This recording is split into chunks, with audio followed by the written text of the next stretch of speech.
Hello and welcome to PentalLive from Pentalog, where we look at the tools you'll need to reinvent your business for the COVID-19 world.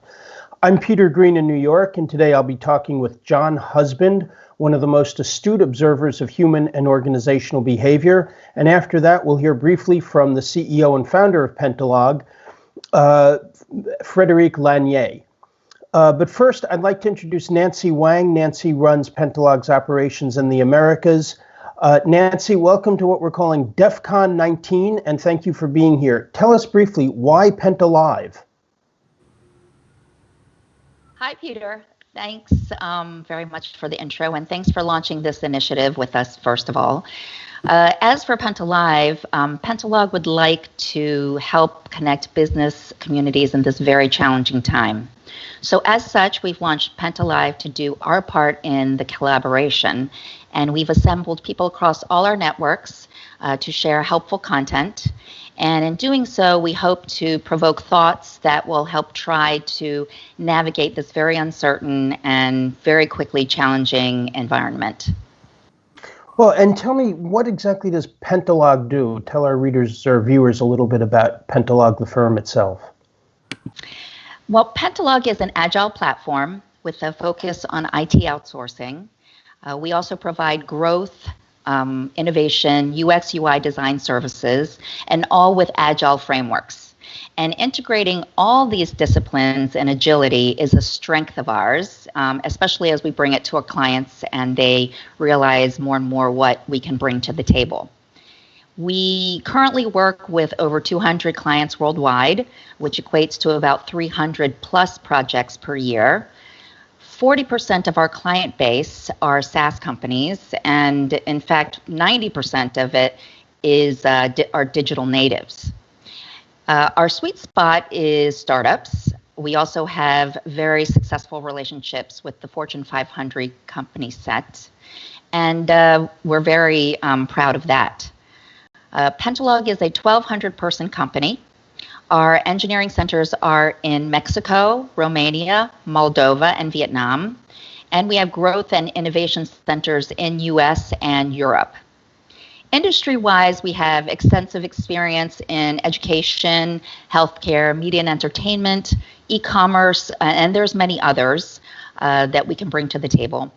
But in a nutshell, Pentalog is really working with companies to be partners in growth and their product vision by providing high-quality teams at an affordable price. So with that, Peter, I give it back to you. Well, thanks, Nancy. Thanks very much. We're going to go live to Montreal now to speak with John Husband for DEF CON 19. I'll see you all in a few seconds.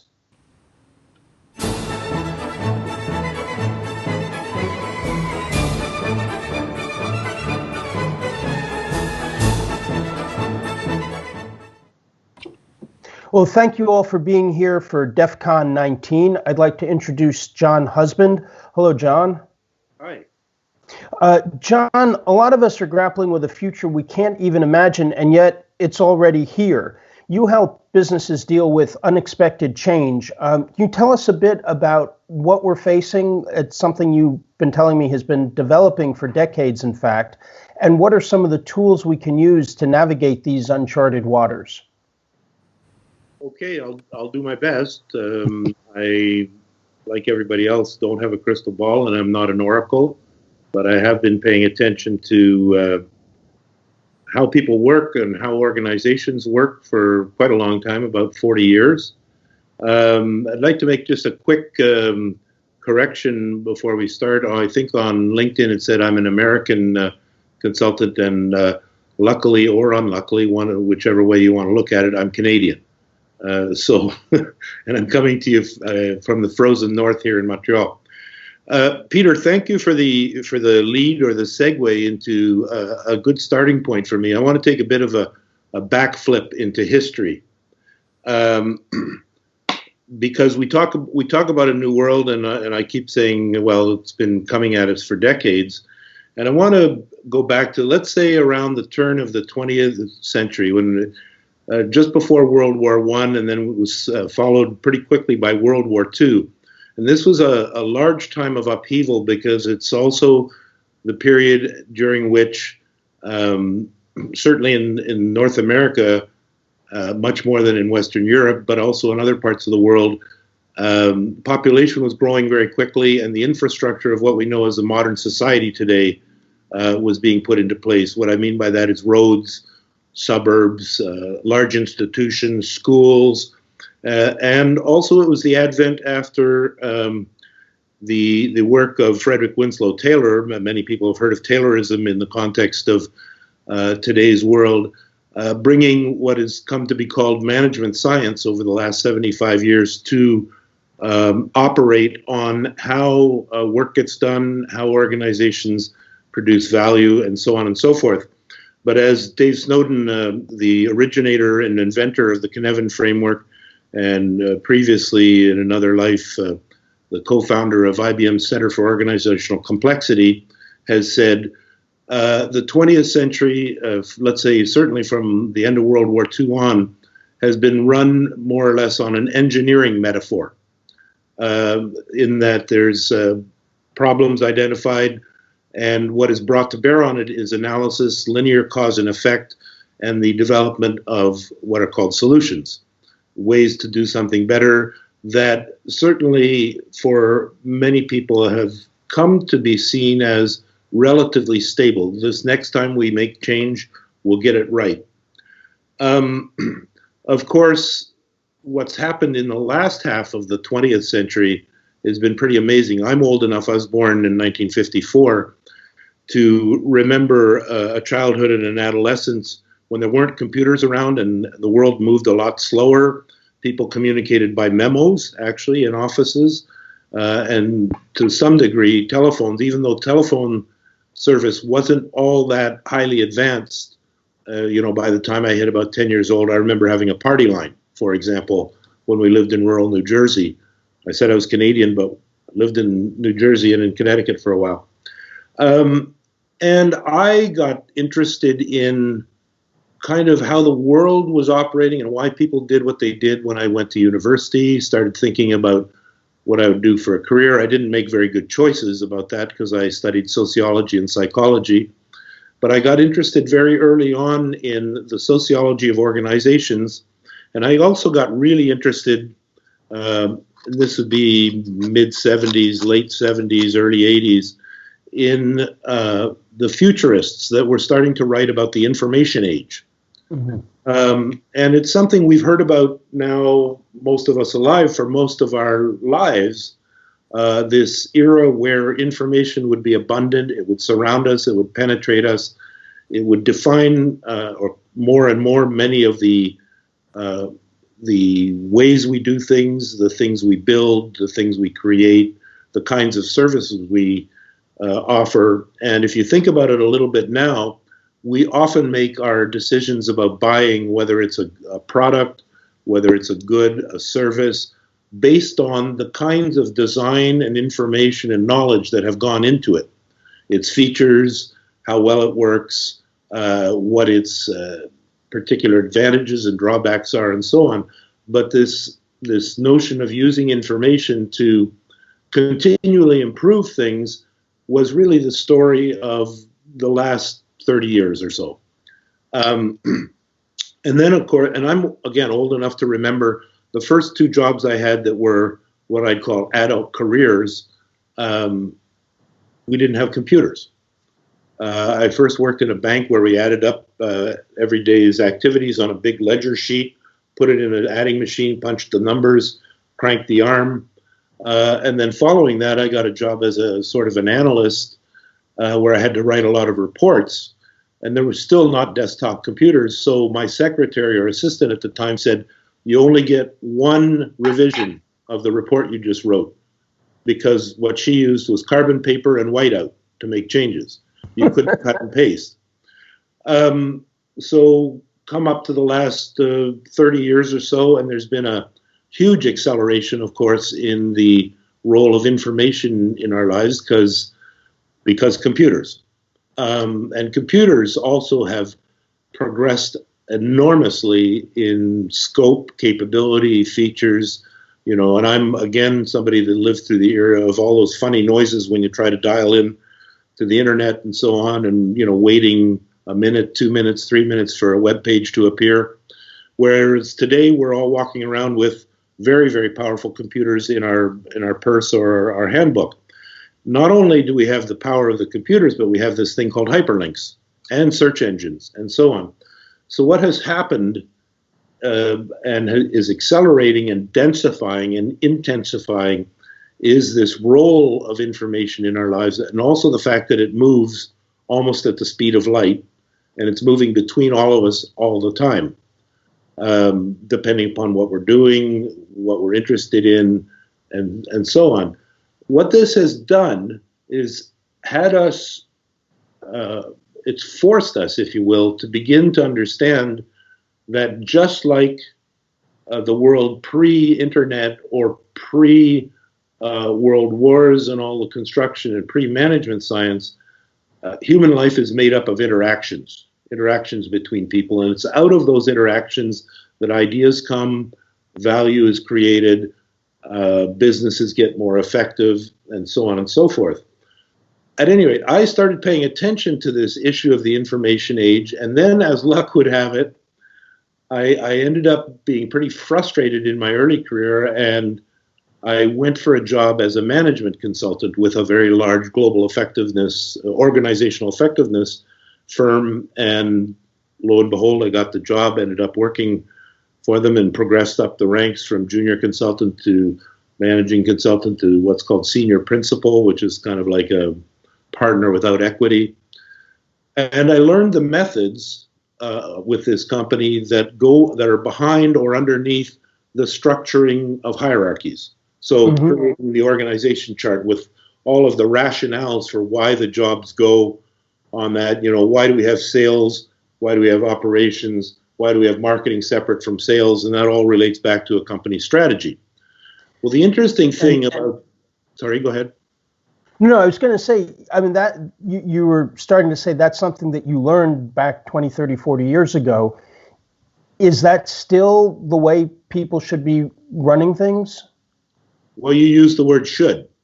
So I'm going to separate out your question from the use of the word should, because it's a very, very interesting question.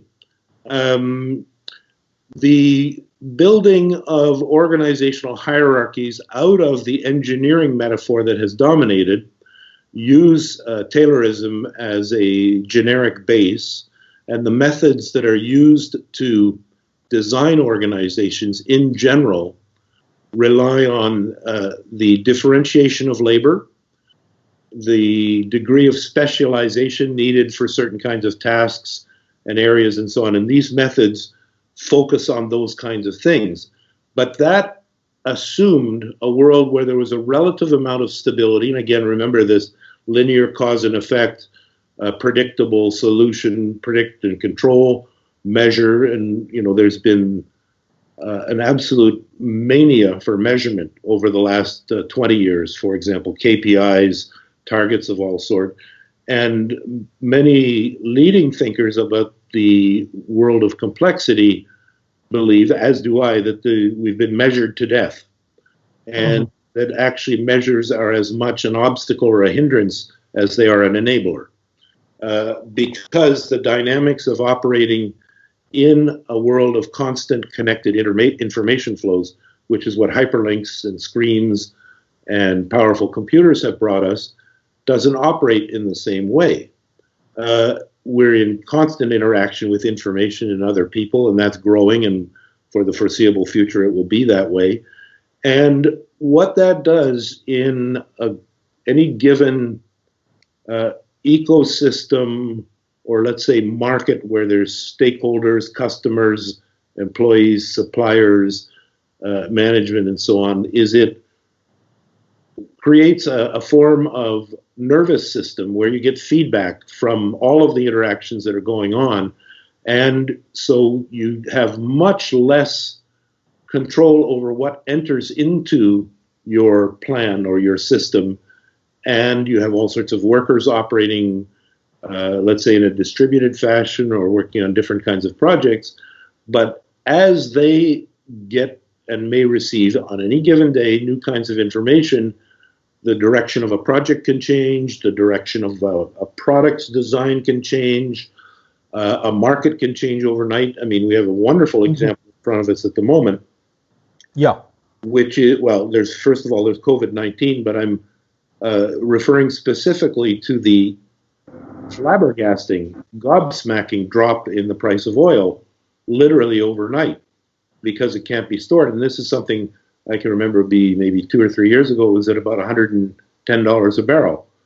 And now producers are having to pay people to come and take it away because there isn't enough storage. What do you do as an oil business faced with a product that has a negative price in the market? There is no precedent for this. So what's happening because of the constant flow of connected information, whether it's good information or bad information, in a sense, it doesn't really matter. It's a bit abstract here, because the flows of information create opinions, create perspectives, people share information. And this is getting into the Cynefin framework, where the goal of understanding and using the Cynefin framework is to make sense of this increasingly complex world. And there are a number of ways that this framework offers to allow for the making of sense in this much more rapid, much more connected environment. So the Cynefin framework was designed so that people could start thinking outside the box, as it were. And it divides the world or decision matrices into 4 areas. Can you just go through them briefly and how that would apply to decision making for a business today? I will give it a good shot for sure. The first thing to note about the Cynefin framework is that there are actually 5 domains, not 4. There's one in the middle called either disorder or confusion. But right. We'll come to that in a little bit later, but there are 5 domains, not 4. And the 4 are based on Dave Snowden's ongoing, deep, and comprehensive research into complex adaptive systems, is what they're called now. We're moving from ordered systems to complex adaptive systems. So looking at the Cynefin framework, as you said, there are the 4 main quadrants. So if you just draw a quadrant like that, in the bottom right-hand corner, you have a quadrant called clear or ordered or known. And then, I'm sorry, not known, clear or ordered or obvious. Then on the top right-hand corner, you have the complicated domain. It's also called the known domain. This is where things are beyond being just obvious and clear, but are still known, understood, have a plan, have a blueprint, and so on. And that can range up to, for example, the construction of very complex airplanes, rocket ships, different kinds of chemical compounds. Also, pharmaceutical companies have processes that are often enough quite complicated. And then in the top left-hand corner, you'll have the domain known as complex or unordered, where it is not predictable what will happen. There is not linear cause and effect in an operation. Very similar to the world we're facing with this COVID-19. We just stuff coming out of nowhere that are unconnected events that still shape what happens. Is that? Or seemingly unconnected. At the very foundation of a framework like Cynefin and the notion of complex adaptive systems and emergence is that everything is connected. So it's seemingly unconnected. And one of the things that happens, of course, in the complex domain is emergent behavior and self-organization while we're looking for the best response to new conditions that have not been seen before. And then in the bottom left-hand corner is the domain known as chaotic, where there aren't any seeming connections. It's just everything is in motion and there are no patterns that are readily discernible yet. And then in each of those quadrants, there are ways to respond to that if we go back to the bottom right-hand corner, obvious, what you do when you come up with something that's a problem is you look at it, you analyze it, and you categorize it into what's already operating in that obvious framework. In the complicated environment, rather, you have something occur and you analyze it in terms of the known framework and structure that you're operating. Let's say something like the bug in the Boeing 737 MAX, which is software. They went and eventually would trace through everything to find the problem, resolve the problem, and then presumably the plane will fly again. In the complex domain, you don't have the ability to analyze as easily or analyze at all. So what you have to do is you have to send out probes. Those can be experiments, questions, research. And when you find a pattern that begins to emerge, then you put constraints around it to make sure that we're focusing on the dynamics and the issue at hand. And then you find out whether it works or not. And if it doesn't work, you abandon it fairly quickly and you move on to something else that seems to be going in the right direction or in the right vector. And then in chaos, so what you do in the complex domain is you probe, then you sense and assess, and then you make responses. The responses might be to work at it even more to bring the issue over into the complicated domain and make it something that's known, or you might continue to probe, sense, and respond. And in the domain of chaos, you act first. It's, you're not sure what to do. It's a combination of intuition, instinct, looking around. You got to decide fast because if I don't, the chaos is going to overwhelm me. Now, and I'll just finish with the fifth in the unordered, disordered confusion is sometimes you just don't know or can't act. And then you have to come to terms with operating in this confused environment, and you may decide to have to leave it as it is for a while until some kinds of patterns become possible to put constraints around, or you can act in a way that you can sense and respond afterwards. But you're always, essentially, the framework operates like a slope that goes around clockwise or counterclockwise. Counterclockwise, you're moving from ordered through known through complex, and when you move counterclockwise, you're trying to bring more order to the issues or problems that you're solving by, first of all, putting constraints on it, understanding it better, analyzing it more, and then assessing as to whether or not you could move it into the complicated domain or not, for example. You were going to ask me something. Yeah, so how does a company, a business, manage this? Well, can it do it with the existing staff? Is there training? Is it need new ways of thinking, new people? Well, manage is an interesting word in there. I think that there are people in all walks of life and at all levels of life that do a lot of that to some degree intuitively. I would say that the most important thing for an organization, if they're continuing to run into more and more complexity, is to understand this framework and to be able, the key issue is to have a way to identify the problems and the challenges that you're experiencing, and then be able to map them onto the framework to understand better what your options for addressing the issues are. And there's relatively simple ways of doing that. You could, for example, put a framework diagram up on the wall and then have people note all of their issues, challenges, problems on Post-its, and then go through an exercise of trying to assign the issues, the challenges, the problems to either the known quadrant or the ordered obvious quadrant or the complex quadrant.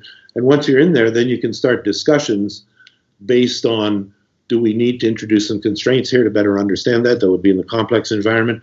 Do we need to fix this particular part of a complicated process?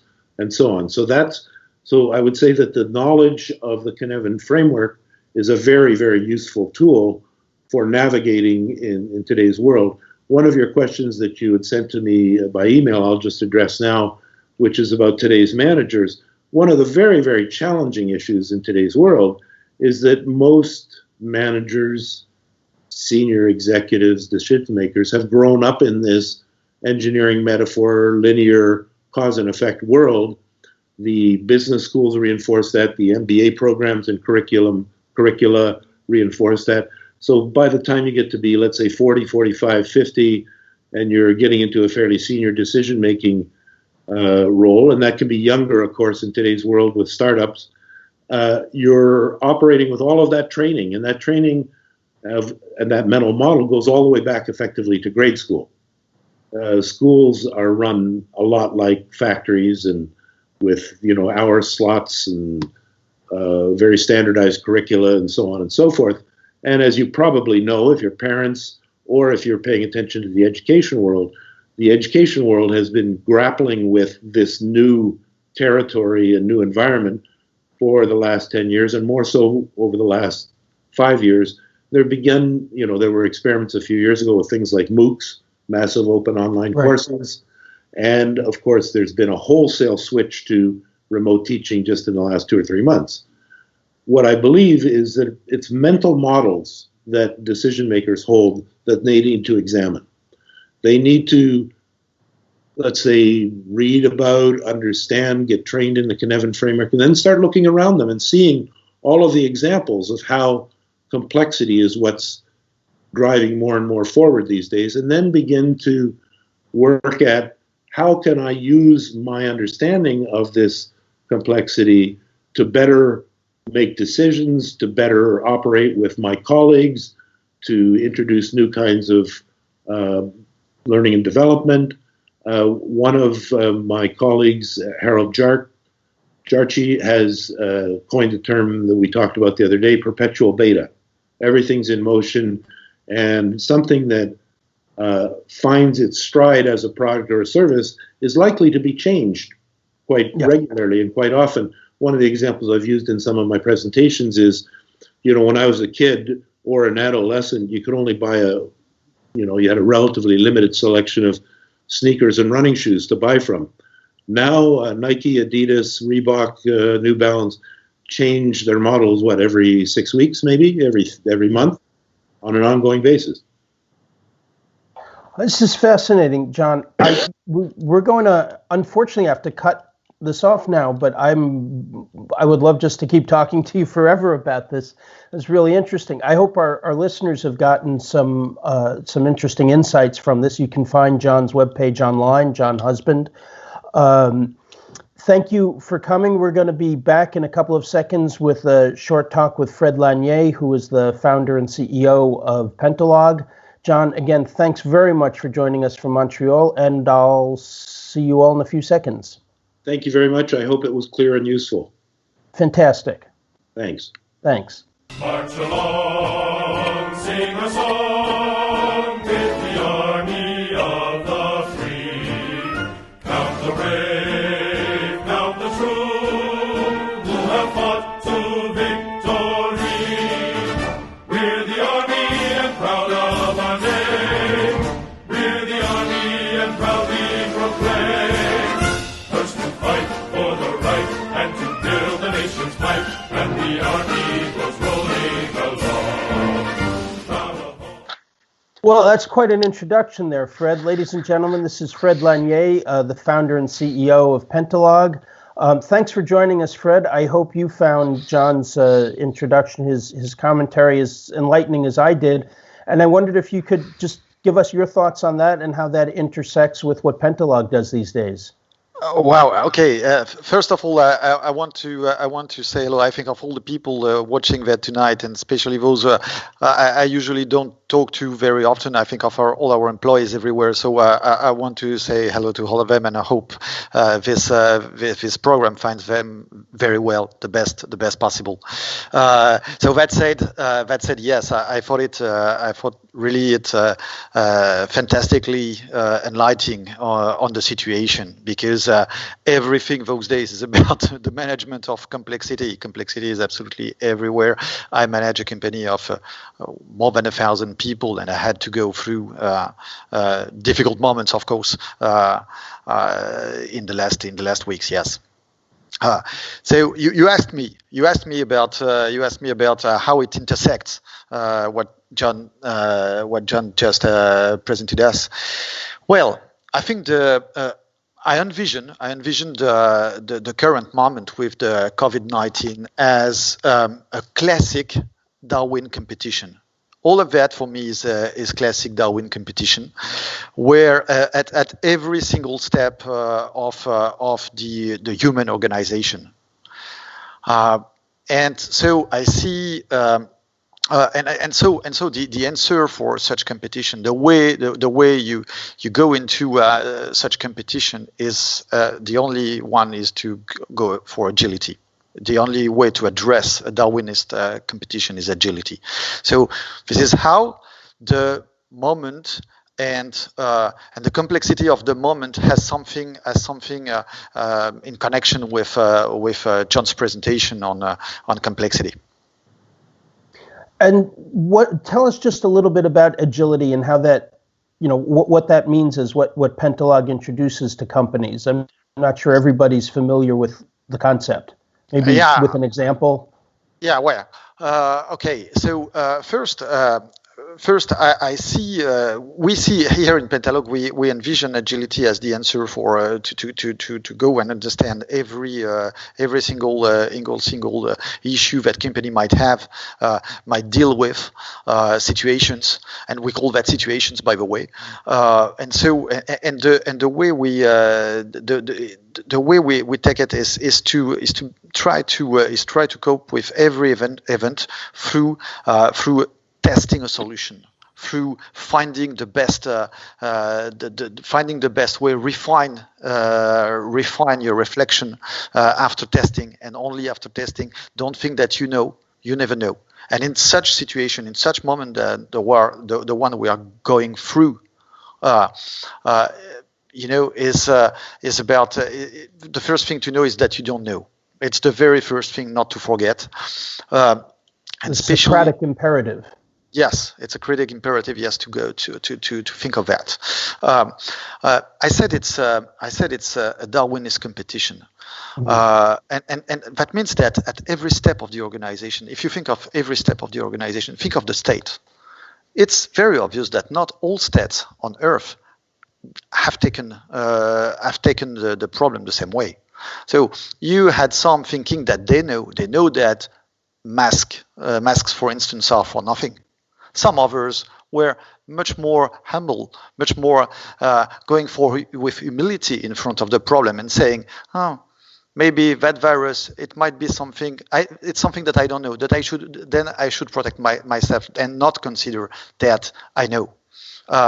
So you see, it's for every step of the organization, from the state to the society itself, how people take the problem, and also, of course, companies. So this is why we consider at Pentalog agility as the number one tool to address that complexity. I don't know, John, if you maybe you read an article that I know you're a French speaker, and I posted in France recently an article about the situation, about the economic situation after the COVID, and it's and I think that the way I see the way now I try to tackle with what John was saying. Can be related to that article. I don't know if you remember that. It's short scheme that I did with it's on one. It starts with the virus, and then it's the economy. And you can imagine that at every step of those curves, you can imagine an adapted answer to address the momentum. So this is where you have a complexity. And you should address it with the most simple and easy way to make a test, to address the result, and to readapt. So, and this is what we propose. This is what we propose at Pentalog for every kind of situation of our customers. This is how we go through that. Wow, that is really interesting. Is there one short example you could give us of how one of your customers has improved things with this sort of adapting to complexity with agility that might, put it into concrete terms for people who are just joining us for the first time today? Oh yeah, just today I got an example, and it's I'm lucky to have one of the day, but it's true we have one.